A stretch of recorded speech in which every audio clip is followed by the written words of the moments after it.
Assalamualaikum warahmatullahi wabarakatuh. Bismillahirrahmanirrahim. Allahumma salli ala Muhammad wa ali Muhammad.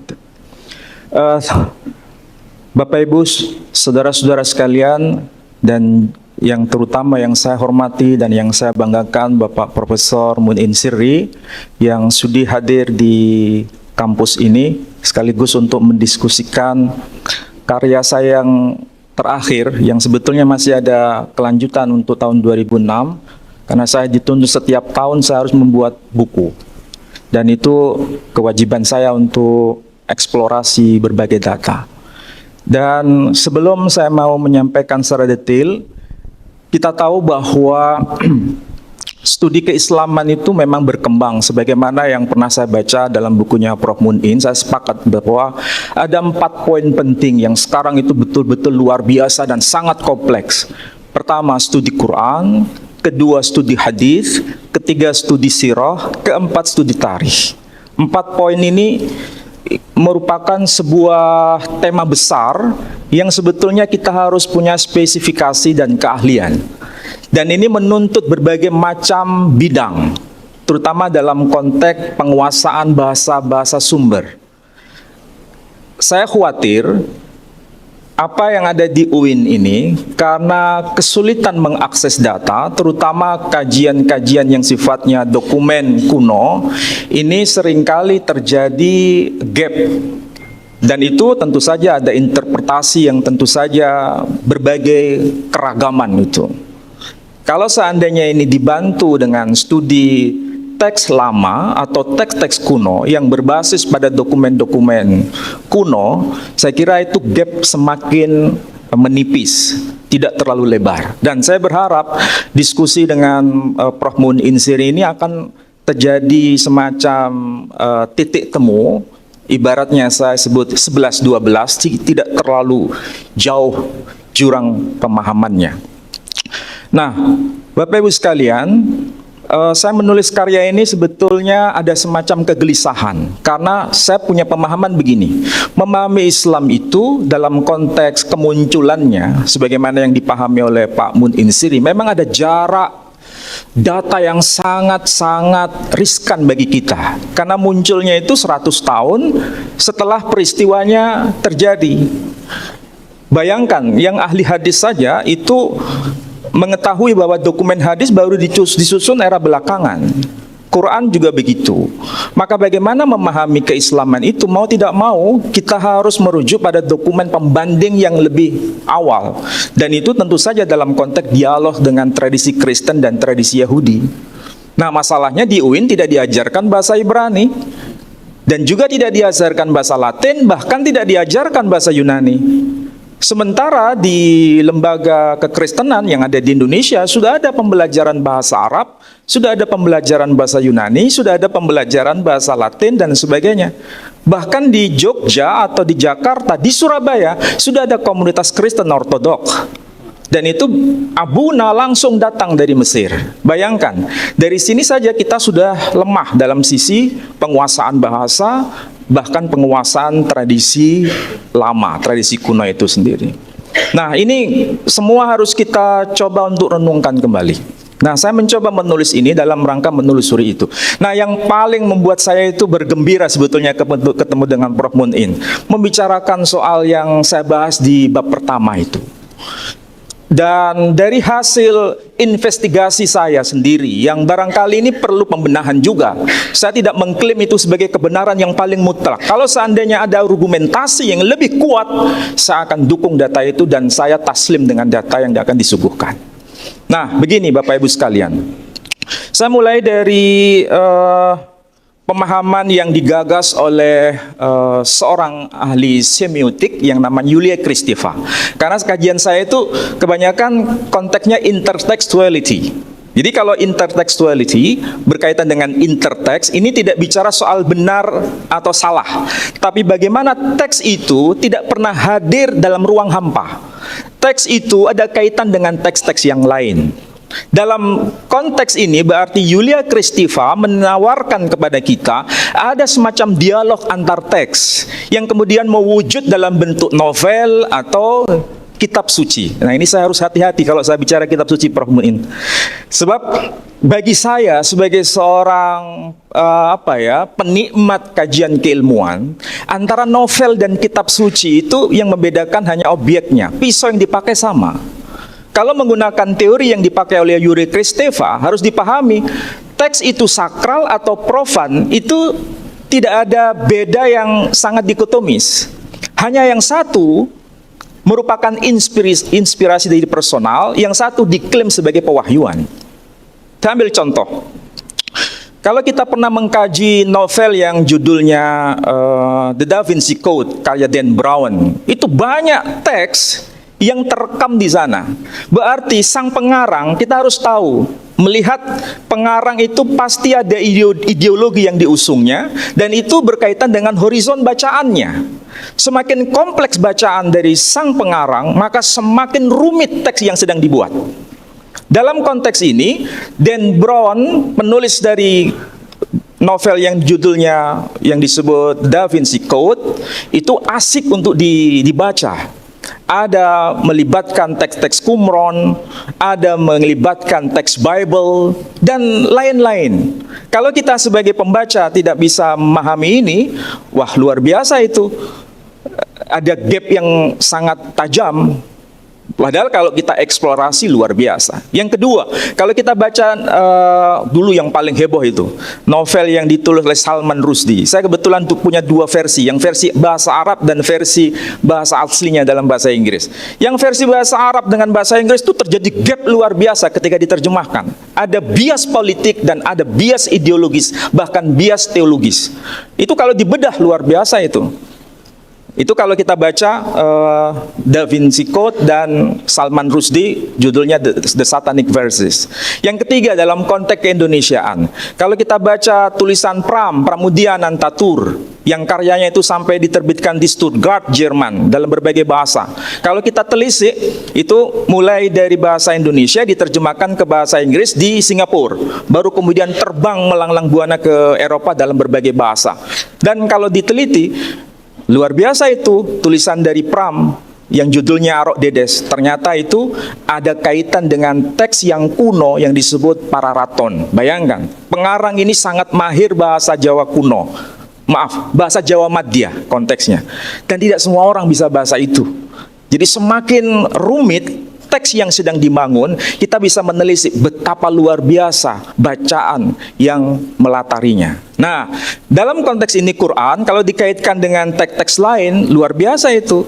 Dari tema yang sudah ditegaskan, bahwa teks Quran itu tidak lepas dari teks-teks yang lain. Kalau bahasanya Prof. Mun Insiri, ada dialog kitab suci. Dalam konteks ini, Quran lahir bukan dalam ruang hampa, tapi ada dialog. Makanya kalau dalam hal ini tentu saja perlu diteliti. Saya ambil contoh supaya tidak terlalu, waktunya berapa? Sedikit ya. Saya mulai dari slide yang ke berapa itu? Mungkin yang slide yang keempat saja. Slide yang keempat. Slide yang keempat. Saya langsung saja. Di dalam teks yang saya paparkan di depan itu ada teks yang bahasa Arabnya begini. Kita mencoba untuk menelusuri ya. Ada politik redaksional sebetulnya kalau bahasa saya. Teksnya berbunyi, Alhamdulillahilladzi wahabali alal kibari Ismaila wa Ishaq, inna rabbi lasami'ud du'a. Segala puji bagi Allah yang menganugerahkan kepadaku di masa yang sangat tua, yakni Ismail dan Ishak. Pertanyaannya, mengapa Ishak diletakkan di depan, sedangkan Ismail diletakkan di depan, Ishak diletakkan di belakang? Sementara teks yang mirip seperti ini, lagi-lagi kita merujuk pada kajian Yulia Kristeva. Ini teks tidak mungkin hadir dalam ruang hampa. Ada kaitan dengan teks sebelumnya. Dan teks itu susunannya tidak seperti ini, tapi disebutkan Bnei Abraham, Yitzhak wa Ismail. Anak-anak Ibrahim itu adalah Ishak dan Ismail.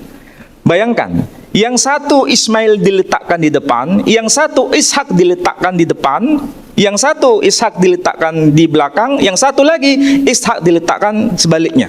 Coba bayangkan, ini tidak mungkin teks ini hanya sekedar lapisan luar. Ada pesan sebetulnya. Dan dalam hal ini kalau bahasa agama mungkin diartikan tahrif. Tapi saya tidak masuk ke ranah itu. Tapi saya membahas ini persoalan politik redaksional.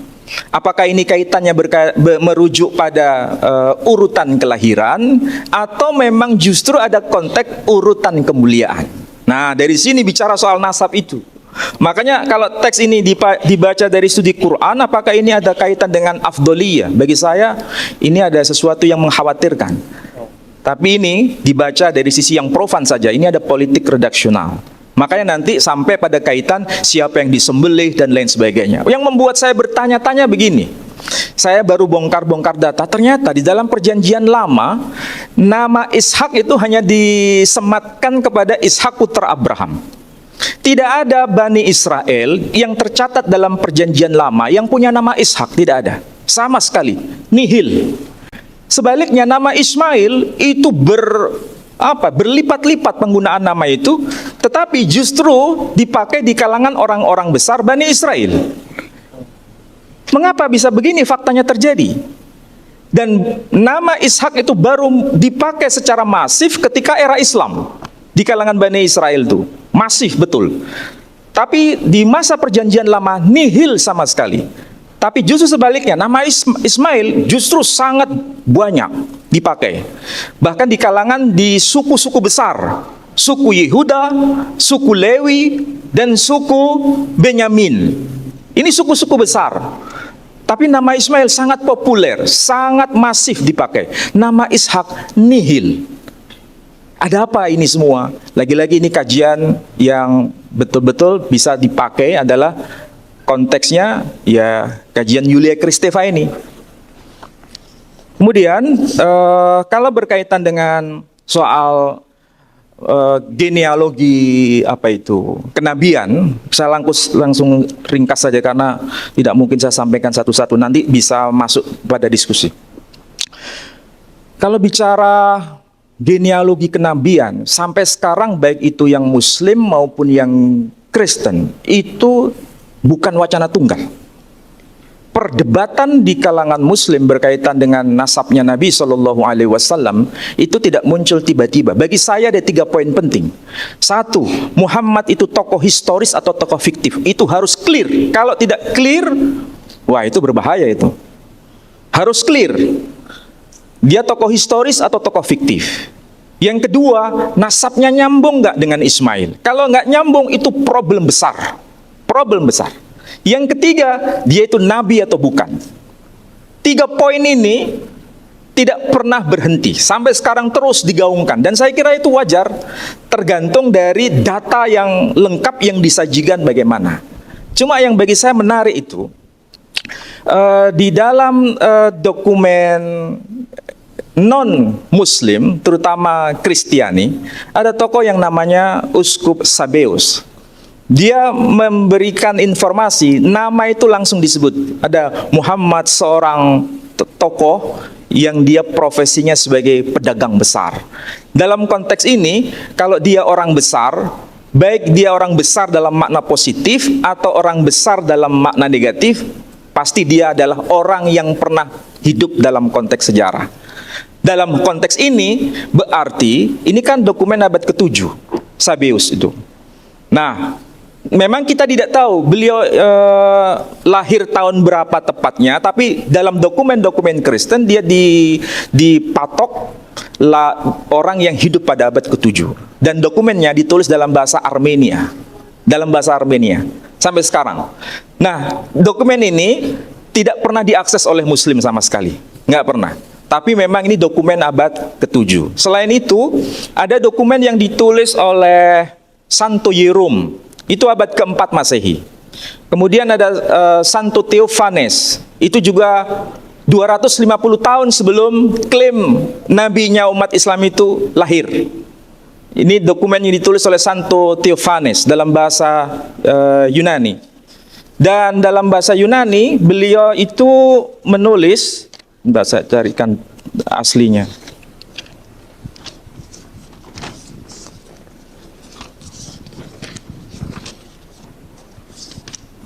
Jadi Santo Theophanes itu lahir abad ketiga, kemudian beliau wafat pada abad keempat awal. Dia menceritakan mengenai siapa yang disebut Saracen itu. Dia menyebutkan, ini dalam perspektif Kristen ya, bukan dalam konteks perspektif Romawi. Dalam arti sekuler, sebagai seorang Romawi sekuler. Tapi sebagai seorang Kristen yang masuk kategori sekte Melkite atau dari Imperium Byzantium. Tapi kita bisa tahu ketika menyebut Saracen atau Saracenoi atau Saracenon, beliau mendampingkan dengan sebutan lain, yakni dengan sebutan Hagarenon. Jadi Saracenon, Hagarenon, dan Ismaelitikon. Jadi ini sebetulnya istilah paket kalau bahasa sederhananya. Jadi istilah Saracenon itu bukan istilah yang berdiri sendiri, tapi istilah yang dipaketkan dengan sebutan lain, Hagarenon dan Ismaelitikon. Nah, menariknya, sebutan Ismaelitikon itu beliau menjelaskan orang-orang yang nasabnya nyambung kepada Ismail. Ketika menyebut Hagarenon juga begitu, orang-orang yang nasabnya nyambung kepada Hagar.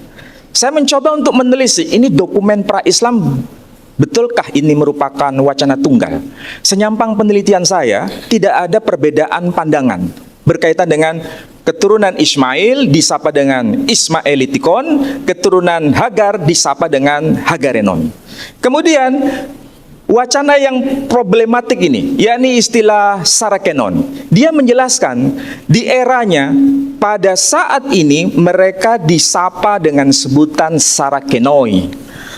Dan itu berarti kesimpulannya tunggal, itu merujuk pada sebutan orang-orang yang nasabnya nyambung kepada Ismail. Nah, ini dokumen sebelum era Nabi dilahirkan. Itu dari penelitian saya. Barangkali nanti Prof. Mun'im bisa mengobok-obok ini, supaya nanti ini bisa direvisi kalau seandainya saya salah. Yang jelas era pra-Islam itu semua dikaitkan dengan Ismail. Tidak disapa dengan sebutan Saracenoi kalau mereka tidak ada kaitan nasab kepada Ismail. Dan itu ditulis dalam bahasa Yunani, bukan dalam bahasa Arab. Kemudian saya cek dari buku Paranion, yang kebetulan sudah diterjemahkan juga oleh komunitas Kristen Arab. Ternyata istilah Saracenon itu tetap menggunakan model ortografinya Arab, tapi terbacanya As-Sarakaniyin. Berarti saya sebagai seorang linguistik historis, bahwa each word has its own history. Setiap kata itu memiliki sejarahnya masing-masing. Jadi kata itu didudukkan pada zamannya. Bagaimana kata itu memiliki makna? Ya, bisa jadi ada pergeseran memang. Bahwa istilah Saracen kemudian merujuk pada komunitas muslim ketika dalam konteks penaklukan. Itu baru muncul pada konteks pasca perang salib atau pada masa perang salib. Baru itu masif, maknanya lebih lebar. Tapi makna awal di era sebelumnya, sebelum Islam itu muncul dalam konteks sejarah, itu dimaknai sebagai orang-orang yang ada kaitan dengan Ismail. Yang saya tahu, dokumen yang saya baca begitu. Saya belum menemukan adanya perbedaan pandangan di masa era pra-Islam yang memperdebatkan soal Saracenoi. Yang satu merujuk pada Ismail, yang satu tidak merujuk pada Ismail. Tapi komunitas atau warga bangsa Arab yang tinggal di sebelah timur komunitas bangsa Romawi. Tidak ada perdebatan itu. Senyampang yang saya lakukan riset, tidak ada. Namun setelah sekali lagi, pasca keislaman muncul, yakni tepatnya pada peristiwa penaklukan di masa Abbasiyah, di masa Umayyah, baru di situ muncul. Nah, di masa peralihan antara Islam awal itu mulai tampil, kemudian muncul seorang tokoh yang bernama Santo Yohanes dari Damaskus, John of Damaskene, kalau John de Damaskene dalam bahasa Latin disapa dengan istilah demikian. Dia menjelaskan itu orang-orang ini disapa dengan sebutan keturunan Ismail itu disapa dengan sebutan Hagarenoi, kemudian Ke Sarakenoi, Ke Ismaelitikon. Jadi 3 istilah yang dipakai. Nah, saya kemudian menduga sejak kapan 3 istilah ini betul-betul konsisten dipakai dalam tulisan-tulisan Kristen. Saya melacaknya dari Santo Theophanes terus berlanjut sampai Santo John of Damascene. Berarti ini wacana tunggal yang belum berubah, belum bergeser. Berarti dinasabkan kepada seorang tokoh yang kemudian mengaku sebagai nabi itu. Cuma masalahnya begini, ini barangkali menarik untuk didiskusikan Pak Prof. Mun Insiri. Ternyata istilah pseudoprofete, nabi palsu, itu baru muncul dalam tulisan Santo John of Damascene. Kemudian dilanjutkan oleh seorang tokoh yang bernama penulis dari Chronografia. Nah, 2 orang ini itu muncul masa belakangan. Bahasa saya begini, kenapa baru dimunculkan istilah pseudoprofeta? Karena ini ada ketegangan teologis yang begitu masif. Tapi sebelumnya masih abu-abu. Ada yang disebut sebagai Prophetes Sarakenorum, seorang nabi dari Saraken, nggak jelas itu siapa. Namanya nggak disebut. Termasuk dari tulisan yang tidak jelas siapa penulisnya, yakni dokumen abad ke-7. Judulnya adalah, jelas itu, namanya yang sangat biasa. Dan ada di dalam tulisan Prof. Mun Insiri, Doctrina Jacobi. Itu kalau dari aspek radiokarbon dating, itu 632 sampai 634. Tapi yang aneh, di situ kalau dokumen 634, ini namanya disebut dengan istilah prophetai, prophetes, nabi. Siapa namanya tidak disebut Muhammad, tidak ada. Tapi disebut Sarakenorum. Berarti kalau ini kaitannya dengan penyerbuan di Yerusalem, berarti bisa jadi orang yang mengaku sebagai nabi itu masih hidup. Nah, ini menjadi perdebatan. Apakah betul yang diklaim oleh umat Islam itu beliau wafat tahun 632, atau saat penyerbuan itu beliau masih hidup? Nah, ini memang tidak mudah pelacakannya. Tapi yang jelas sudah diketahui bahwa orang ini orang besar. Orang besar itu sekali lagi tidak harus positif, bisa negatif. Cuma kadang-kadang saya juga dimarahin sama kiai-kiai. Kok disebut nabi palsu itu gimana? Loh, ini bukan bicara dia palsu atau bukan nabi palsu. Ini dokumen mengklarifikasi dia itu orang besar atau tidak. Yesus saja disebut mamzer, bagi orang Kristen tidak masalah. Mamzer itu tahu, anak zina. Dan itu termaktub dalam kitab Talmud. Jadi dengan dokumen itu memberikan informasi, dia itu tokoh historis. Kenapa? Ada sebutan mamzer, anak zina, berarti wacana dia disebut sebagai anak zina, itu saya tulis di buku saya itu. Itu memang sudah diketahui, dia itu tokoh historis, bukan tokoh fiktif. Minimal itu. Jadi meskipun dia tidak disebut nabi besar, sebagai Mesias, dia tidak disebut sebagai Hamoshia, dia disebut mamzer. Dan bahkan ibunya disebut Satid Dami Ba'ala, seorang perempuan yang tidak setia kepada suaminya. Jadi masalah dia tokoh historis atau tidak, itu harus ada klarifikasi dokumen sezaman. Memang saya sepakat dengan itu. Kalau hanya merujuk Sirah Nabawiyah, maaf kalau saya disuguhi itu nggak saya terima. Saya sepakat dengan Pak Profesor Munin. Karena itu dokumen yang 100 tahun kemudian muncul. Bagaimana mungkin itu bisa dipakai? Sedangkan peristiwanya sudah jauh sebelumnya. Maka harus merujuk dokumen eksternal. Cuma bisa jadi ada perbedaan penafsiran. Dan saya kira itu penting untuk didiskusikan. Itu sebagai pengantar, nanti paparan lebih detail saya sampaikan melalui slide barangkali. Demikian, saya nggak banyak waktu karena dibatasi hanya 20 menit. Terima kasih. Wassalamualaikum warahmatullahi wabarakatuh.